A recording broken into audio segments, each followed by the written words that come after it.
नमस्कार, स्वागत है आप सभी का आपके ऑफिशियल यूट्यूब चैनल गुरुजी स्पेशल क्लासेस में। मैं हूं निमाइश साना, आपके समक्ष उपस्थित हूं साइकोलॉजी विषय वस्तु को लेकर। स्टूडेंट्स, आज की क्लास में हम डिस्कस करने वाले हैं व्यावसायिक आचरण एवं नीति टॉपिक पर बेस्ड और कुछ मोस्ट इंपॉर्टेंट पॉइंट्स के बारे में। जैसे कि आप सब जानते हैं कि हम लास्ट क्लासेस के माध्यम से इस टॉपिक को स्टार्ट कर चुके हैं और इसके अंतर्गत सबसे पहले हमने जाना कि व्यवसाय कहते किसे हैं, यानी व्यवसाय या वृत्तिका का क्या अर्थ है। उसके बाद हमने जाना व्यवसाय के क्या मानक होते हैं, क्या स्टैंडर्ड होते हैं। उसके बाद हमने जाना कि व्यवसाय की कुछ मुख्य विशेषताओं को, कि किसी भी बिजनेस को स्टार्ट करने के लिए उसके अंदर कौन कौन सी मेन बातें होनी चाहिए जिसके बारे में एज ए ह्यूमन बीइंग आपको पता होने चाहिए। और उसके बाद हमने जाना कि शिक्षण व्यवसाय किसे कहते हैं, और इस पर एक बहुत बड़े शिक्षा शास्त्री है आई.के. डेविस सर, जिन्होंने शिक्षण व्यवसाय को बेहतर ढंग से समझाने के लिए इसके दो पार्ट बताए कि एक शिक्षक व्यवस्थापक के रूप में किस प्रकार से अपने कार्य को प्रदर्शित करते हैं और एक प्रबंधक के रूप में शिक्षक किस तरीके से अपने कार्य को संपन्न करते हैं। तो इसके माध्यम से हमने शिक्षण व्यवसाय को भी समझा और उसके बाद शिक्षण व्यवसाय की क्या मुख्य विशेषताएं हैं उनको भी हमने डिटेल में जाना। आशा करता हूं कि आप सभी पॉइंट्स इजीली समझ पाए होंगे। शिक्षण के क्षेत्र में जो व्यवसाय का अर्थ है उनको भी समझ पाए होंगे। आज की क्लास में हम कुछ और मोस्ट इंपॉर्टेंट पॉइंट्स पर डिस्कस करेंगे जहाँ से आपके सुपर टेट एग्जाम्स में सीधे सीधे प्रश्न देखने को मिलेंगे। तो चलिए शुरू करते हैं आज की क्लास और जानते हैं आज की क्लास का जो पहला पॉइंट है आपका वो स्टूडेंट्स ये है कि शिक्षक के व्यक्तिगत व व्यावसायिक गुण, यानी कि शिक्षक एक टीचर्स के रूप में आपके जो व्यक्तिगत गुण यानी कि पर्सनल जो क्वालिटीज़ है और जो व्यावसायिक गुण वो क्या होने चाहिए, किस प्रकार के होने चाहिए, ताकि आप किसी भी कंडीशंस में खुद को प्रदर्शित कर सके और दूसरों को उससे प्रभावित कर सके, दूसरों का डेवलपमेंट कर सके। तो इसके लिए एक टीचर में व्यक्तिगत और व्यावसायिक गुण किस प्रकार के होने चाहिए उन पर हम डिटेल में डिस्कस करेंगे और जानेंगे, समझने की कोशिश करेंगे। तो शिक्षक के व्यक्तिगत व व्यावसायिक गुण के अंतर्गत आपका पहला पॉइंट आता है वो आता है आपका व्यक्तिगत गुण, यानी व्यक्तिगत गुण क्या होते हैं। तो देखिए, अगर मैं बताऊं कि एज अ टीचर आपकी जो पर्सनल क्वालिटीज़ है वो क्या होनी चाहिए, आपकी जो स्वयं की यानी व्यक्तिगत गुण किस प्रकार के होने चाहिए। तो यदि आप एक टीचिंग फील्ड में वर्क कर रहे हैं और आप एक अध्यापक हैं तो आपके अंदर इस प्रकार के व्यक्तिगत गुण अवश्य ही होने चाहिए, तभी आप इस टॉपिक को बेहतर ढंग से समझ पाएंगे, अपने व्यवहार में परिवर्तन कर पाएंगे और आयोग की जो मानसिक स्थिति है उसको भी जान पाएंगे और आयोग इस टॉपिक से रिलेटेड जो भी प्रश्न आपसे पूछेंगे उनको भी आप इजीली क्लियर कर पाएंगे या उसके राइट ऑप्शन तक इजीली पहुंच पाएंगे। तो इसके लिए पहला पॉइंट जो एक शिक्षक के व्यक्तिगत गुण के अंतर्गत होने चाहिए वो ये है कि शिक्षक का व्यक्तित्व अत्यंत प्रभावशाली होना चाहिए। देखिए, जो शिक्षक का व्यक्तित्व होता है यानी कि उसकी जो पर्सनैलिटी होती है वो अत्यंत प्रभावशाली होनी चाहिए, यानी कि अत्यंत प्रभावशाली होनी चाहिए, इफेक्टिव होनी चाहिए। अगर शिक्षक किसी भी कंडीशन में किसी भी स्थान पर खड़े होते हैं, 2-10 लोग जो उनके आसपास हैं उनको वो प्रभावित कर सके अपनी बातों से, अपने संयम से, अपने सुझाव से। इस प्रकार की कंडीशंस एक अध्यापक में होनी चाहिए। मतलब उनका व्यक्तित्व इतना प्रभावशाली होना चाहिए कि कोई भी व्यक्ति उनसे मिले तो प्रभावित हो, इम्प्रेस हो। इस प्रकार की क्वालिटी एक शिक्षक के अंदर होनी चाहिए, यानी कि ये शिक्षक के व्यक्तिगत गुण होने चाहिए। यदि आप में है तो आप एक बेहतर अध्यापक है और यदि आपके अंदर नहीं है तो आपको उसको डेवलप करने की आवश्यकता है। आशा करता हूँ कि आप मेरी बातों को समझ पा रहे हैं और इस पॉइंट को भी समझ पाए होंगे। चलिए आगे बढ़ते हैं और देखते हैं नेक्स्ट पॉइंट आपके व्यक्तिगत गुण के अंतर्गत होता है कि शिक्षक का व्यक्तित्व उत्तम चरित्र एवं उच्च आदर्श का होना चाहिए। देखिए, जो शिक्षक का व्यक्तित्व होता है यानी कि जो उसकी पर्सनैलिटी होती है वो उत्तम चरित्र होने चाहिए, यानी कि उनका जो कैरेक्टर है एक उत्तम व्यक्ति के रूप में होना चाहिए, यानी कि सर्वश्रेष्ठ होने चाहिए, सर्वोत्तम होने चाहिए उनका कैरेक्टर, और उच्च आदर्श होने चाहिए, यानी कि उनके जो आदर्श है, आइडियल है, वो भी उच्च होने चाहिए। इस प्रकार के व्यक्तित्व एक अध्यापक के होने चाहिए, क्योंकि जो बच्चे होते हैं, विद्यार्थी होते हैं, वो आपको फॉलो करते हैं। तो यदि आपके व्यक्तित्व उत्तम चरित्र और उच्च आदर्श होंगे तभी बच्चे के अंदर भी इस प्रकार की क्वालिटीज़ डेवलप होंगे। तो इसलिए जो शिक्षक के व्यक्तिगत गुण है यानी कि जो व्यक्तित्व है वो उत्तम चरित्र एवं उच्च आदर्श के होने चाहिए। इसके बाद नेक्स्ट पॉइंट आपका बनता है स्टूडेंट्स कि शिक्षक के व्यक्तित्व में कठिन परिश्रम की प्रवृत्ति होनी चाहिए। देखिए, इसमें जो शिक्षक के व्यक्तित्व की बात की गई है वो कठिन परिश्रम की प्रवृत्ति होनी चाहिए, यानी कि एक शिक्षक के अंदर इस प्रकार की क्वालिटी भी होनी चाहिए कि शिक्षक बहुत ज़्यादा मेहनती हो, यानी कठिन परिश्रम करने की प्रवृत्ति, यानी कि उनकी सोच कठिन परिश्रम की होनी चाहिए और उसके हिसाब से उनको कार्य भी करने चाहिए। क्योंकि जितना ज़्यादा शिक्षक हार्ड वर्क करेंगे उतना ही ज़्यादा उनसे बच्चे प्रभावित होंगे और बच्चे भी हार्ड वर्क करेंगे और कहीं ना कहीं उनका डेवलपमेंट भी सही दिशा में हो पाएगा। तो इसलिए शिक्षक का व्यक्तित्व जो है कठिन परिश्रमी भी होने चाहिए। इसके अंतर्गत नेक्स्ट पॉइंट आपके बनते हैं स्टूडेंट्स कि शिक्षक का व्यक्तित्व छात्रों के प्रति संवेदनशीलता एवं सहानुभूतिपूर्ण व्यवहार होने चाहिए। देखिए, जो शिक्षक का व्यक्तित्व यानी कि जो शिक्षक की पर्सनैलिटी है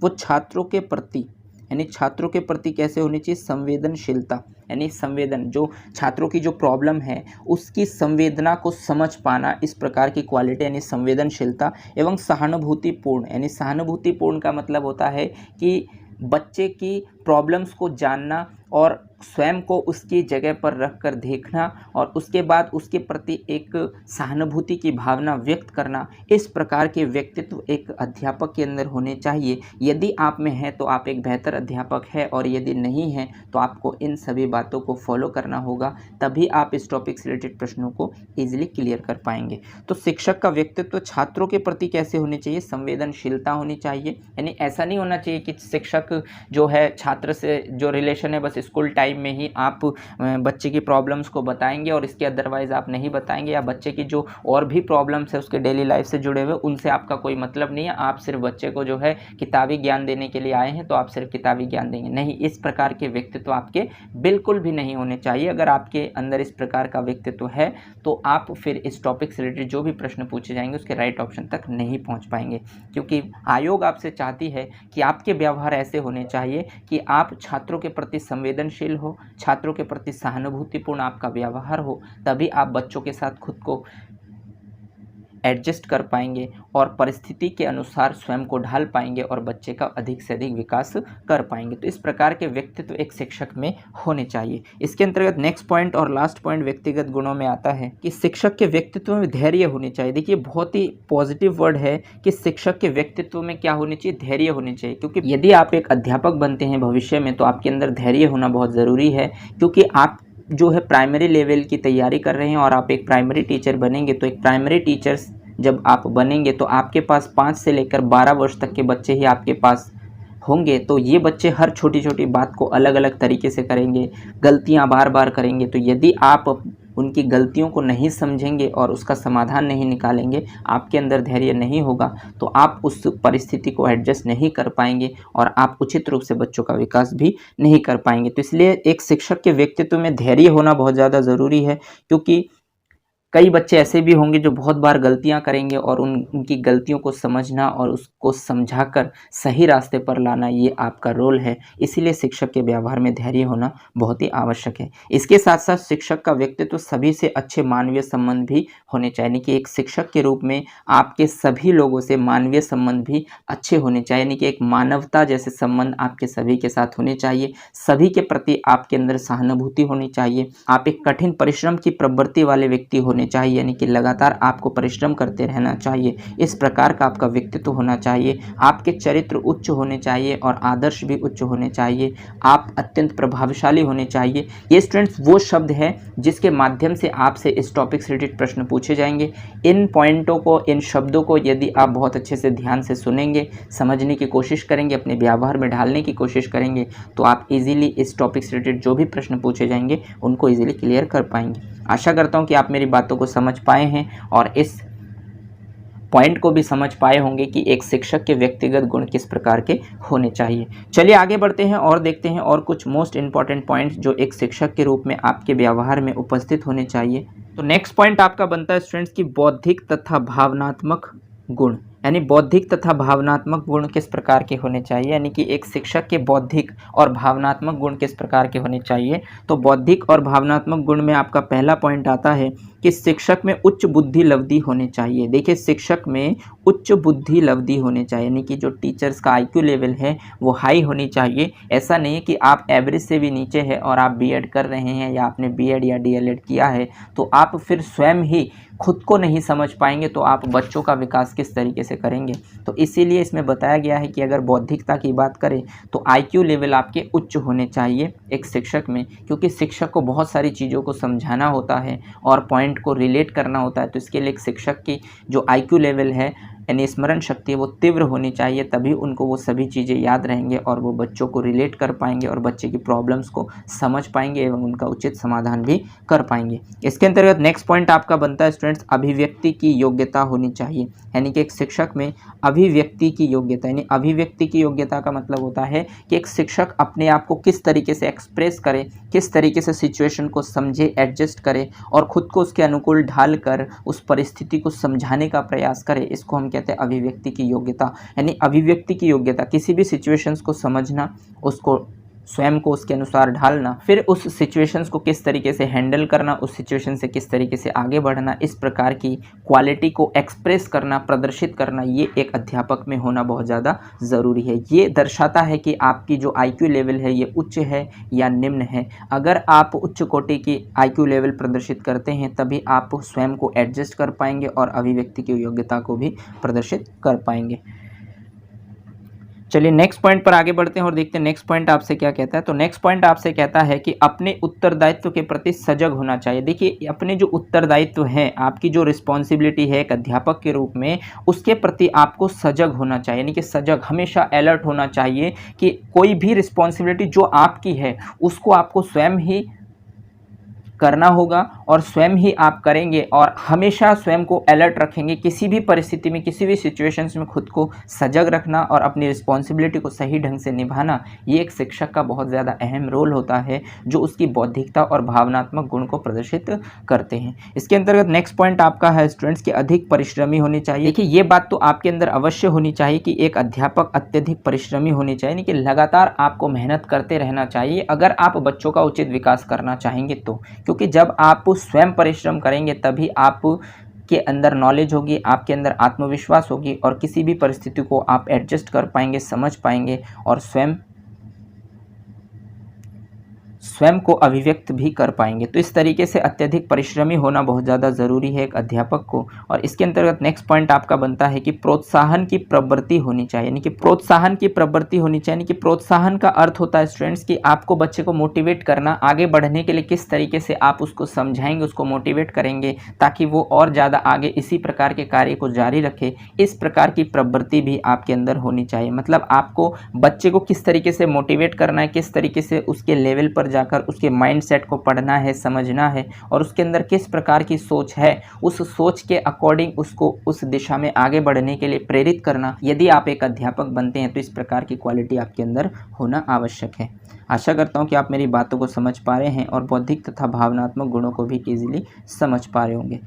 चलिए आगे बढ़ते हैं और देखते हैं नेक्स्ट पॉइंट आपसे क्या कहता है। तो नेक्स्ट पॉइंट आपसे कहता है स्टूडेंट्स सहानुभूतिपूर्ण व्यवहार होने चाहिए। देखिए ये सहानुभूतिपूर्ण व्यवहार एक शिक्षक में अवश्य होने चाहिए, क्योंकि दूसरों की भावनाओं को समझना, उसके अनुसार स्वयं को एडजस्ट करना और उसके अनुरूप उसको समझाना, उसकी परिस्थिति को समझना, ये सहानुभूतिपूर्ण व्यवहार को प्रदर्शित करते हैं कि आप भी उसके साथ हैं और उसके साथ कंधे से कंधा मिलाकर चलेंगे और उसका डेवलपमेंट सही दिशा में करेंगे।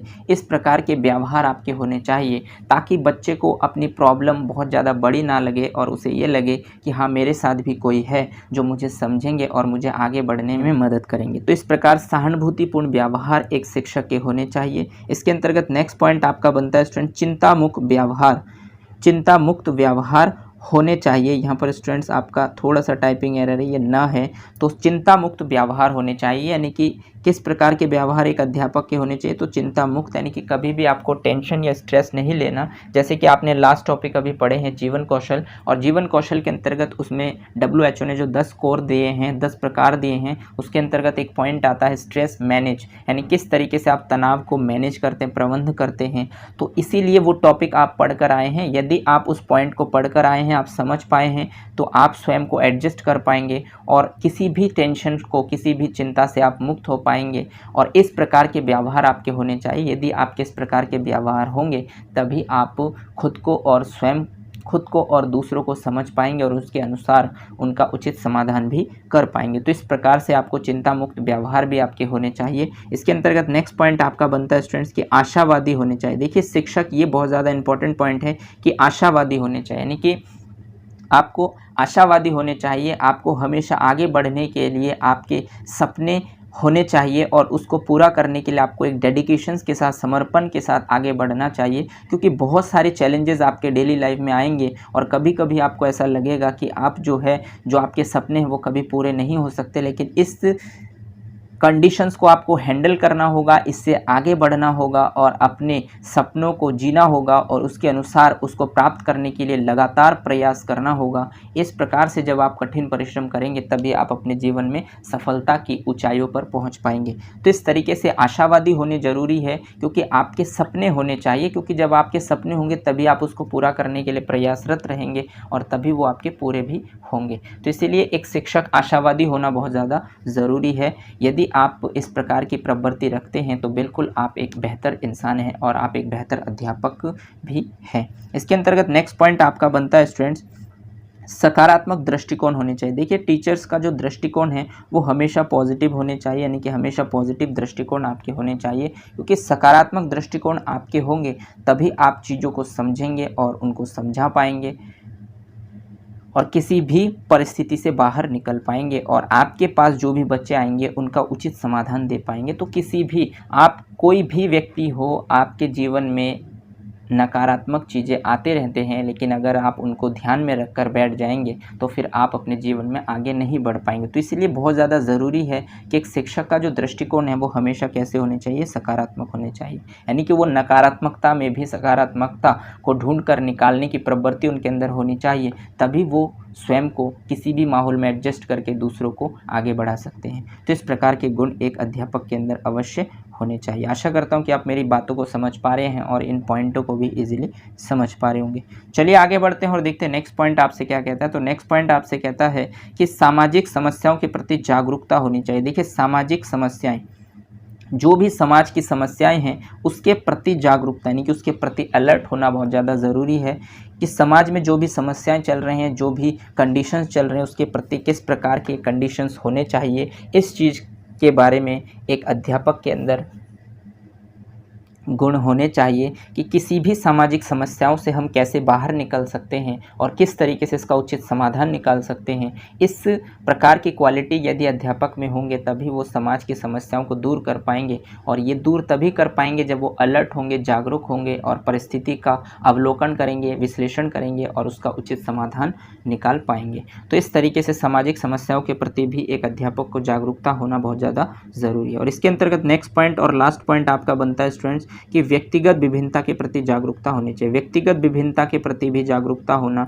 बहुत ज़्यादा ज़रूरी है। व्यक्तिगत विभिन्नता के प्रति भी जागरूकता एक अध्यापक को होना चाहिए, क्योंकि यदि वो इस टॉपिक के बारे में जानेंगे तभी वो अपनी कक्षा में जो भी बच्चे उनसे सीख रहे हैं उन बच्चों को समझ पाएंगे, उनकी मेंटेलिटी, उनकी मानसिक क्षमता को समझ पाएंगे और ये भी समझ पाएंगे कि हर एक की जो लर्निंग एबिलिटीज़ है वो अलग अलग है। कोई बहुत जल्दी सीख जाता है, कोई थोड़ा देर से सीखता है। तो इस प्रकार की क्वालिटीज़ के बारे में यदि अध्यापक को ज्ञान होंगे तभी वो बच्चों के माइंडसेट को पढ़ पाएंगे, उनको समझ पाएंगे और उनके अंदर धैर्य अपने आप विराजमान होंगे। तो इस तरीके से आप एक अध्यापक के अंदर व्यक्तिगत विभिन्नता के प्रति भी जागरूकता होना आवश्यक है। और इस टॉपिक को आयोग ने भी आपको दिया है पढ़ने के लिए। आपने बाल मनोविज्ञान वाले सेक्शन में सबसे पहला टॉपिक यही पढ़ा होगा, व्यक्तिगत विभिन्नता, और इसको आप यूपी टेट सीटेट में भी अवश्य पढ़ते हैं, क्योंकि यहाँ से एक प्रश्न आपके एग्जाम्स में डेफिनेटली पूछे जाते हैं। तो इसके प्रति आपके पास जानकारी अवश्य होंगे, तो उनका इम्प्लीमेंट आपको अपने टीचिंग लर्निंग प्रोसेस के दौरान हमेशा करने होंगे और ये जानना होगा कि हर एक बच्चे की, हर एक व्यक्ति की जो लर्निंग एबिलिटीज़ है, लर्निंग डिसेबिलिटीज़ है, वो अलग अलग है। तो इनमें व्यक्तिगत विभिन्नता के गुण पाए जाते हैं। तो इस प्रकार से स्टूडेंट्स, एक शिक्षक में इस प्रकार से बौद्धिक और भावनात्मक गुण होना आवश्यक है। यदि आप के अंदर इस प्रकार के बौद्धिक और भावनात्मक गुण है और जितने भी पॉइंट मैंने आपके साथ डिस्कस किए हैं इन सभी पॉइंटों से रिलेटेड आपके व्यवहार हैं, तो आप एक बेहतर अध्यापक है और इस टॉपिक से रिलेटेड जो भी प्रश्न आयोग आपसे पूछेगी उसके राइट ऑप्शन तक आप इजीली पहुंच पाएंगे। तो आशा करता हूं कि यहां तक जो भी पॉइंट्स मैंने आपके साथ डिस्कस किए हैं उन सभी पॉइंटों को आप इजीली समझ पाए होंगे और एक शिक्षक के रोल को भी जान पाए होंगे कि एक शिक्षक के व्यक्तिगत गुण किस प्रकार के होने चाहिए, उनके बौद्धिक और भावनात्मक गुण किस प्रकार के होने चाहिए, उन सभी पॉइंटों को आप इजीली समझ पाए होंगे। क्योंकि सुपर टेट एग्जाम्स में सीधे सीधे इन्हीं पॉइंटों से रिलेटेड आपसे प्रश्न पूछे जाएंगे। तो यदि आप इन पॉइंटों को ध्यान से सुनेंगे, समझने की कोशिश करेंगे, उसको अपने व्यवहार में ढालने की कोशिश करेंगे, तो इस टॉपिक से रिलेटेड जो भी प्रश्न आपसे पूछे जाएंगे उन प्रश्नों के राइट ऑप्शन तक आप इजीली पहुंच पाए होंगे। मिलते हैं नेक्स्ट क्लास में और कुछ शिक्षक के व्यक्तिगत, सामाजिक एवं आचार संहिता के गुण एवं व्यावसायिक गुणों के साथ। आज के लिए बस इतना ही। अगर आपको ये क्लास अच्छी लगी हो तो इसे लाइक कीजिए, अपने दोस्तों के साथ शेयर कीजिए, और अगर आपने चैनल को सब्सक्राइब नहीं किया है तो चैनल को सब्सक्राइब कर लीजिए, बेल आइकन को भी प्रेस कर दीजिए, ताकि इसी तरीके के बेनिफिशियल वीडियो जब भी मैं आपके लिए बनाऊं तो आपको टाइम टू टाइम नोटिफिकेशन मिलते रहें। धन्यवाद। जय हिंद।